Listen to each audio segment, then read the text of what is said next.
আমি মিডিয়ার প্রতি শ্রদ্ধা রেখে বলতে চাই, আপনারা যেভাবে নিউজটি করেছেন সামাজিক যোগাযোগ মাধ্যমে যে চট্টগ্রাম শহর পানির উপর ভাসছে, আমি চট্টগ্রাম এসে ঘুরে দেখলাম সন্ধ্যার পর থেকে চট্টগ্রাম শহর পানির উপর ভাসছে না।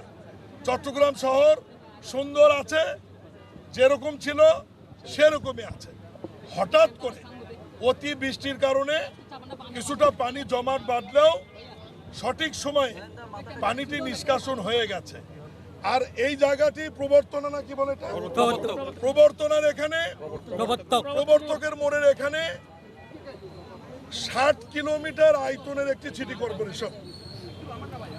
আমরা পায়ে হেঁটে যেটুকু পানির মধ্যে আমি হাঁটলাম, এটা 60 ফুটও হবে না, সর্বোচ্চ 30 ফিট জায়গা হবে। আমি নিজে পায়ে হেঁটে এর মধ্যে দিয়ে আসছি, এক গোছা পানি হবে। এটা যে কারণে হয়েছে আমি ব্যাখ্যা দিচ্ছি আপনাদের কাছে।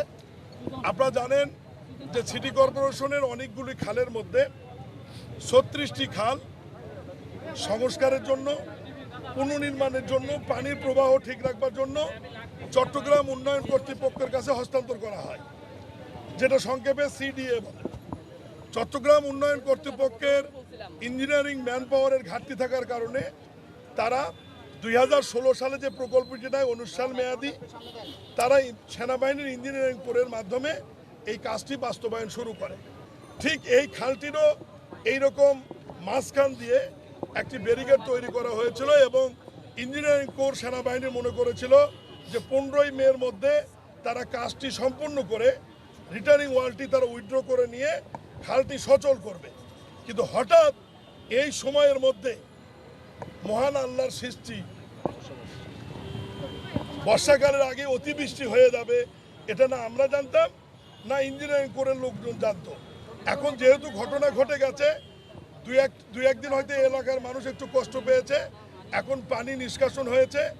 ইঞ্জিনিয়ারিং কোরের ব্রিগেডিয়ার শামসো, তাদের সাথে আমাদের কথা হয়েছে, আগামী 5 দিনের মধ্যে তারা রিটার্নিং ওয়াল যেটি দেওয়া আছে স্টিল স্ট্রাকচারের, এগুলো তারা উইথড্র করে খালটি সচল করে দেবে। বর্ষা মৌসুম পার হওয়ার পরে, শুষ্ক মৌসুম শুরু হওয়ার আগে তারা আবার তাদের পুরোনো প্রক্রিয়ায় ফিরে গিয়ে খালটির সংস্কার বা পুনর্নির্মাণের যে কাজটি তারা করবে। এই খাল নির্মাণের কারণে একটু জলাবদ্ধতা হয়েছিল, এখন নিষ্কাশন হয়েছে। আমি নিজে পানির মধ্যে দিয়ে হেঁটে এসেছি, যেটুকু পানি আছে আজকে এবং আগামীকাল সকালের মধ্যে এটাও নিষ্কাশন হয়ে যাবে। এবং ড্রেনটি যেটি ব্যারিকেড তৈরি হয়ে আছে, ইঞ্জিনিয়ারিং কোরের লোকজন এবং চট্টগ্রাম উন্নয়ন কর্তৃপক্ষ আগামী 5 দিনের মধ্যে এটি অপসারণ করে নিয়ে যাবে। भाई तू तो आइছি না গাড়ি নয় তো ना दो भाई তে গিয়ে দিলো না বড়া ठीक है तुम ওই যে বিলে কি রে স্যার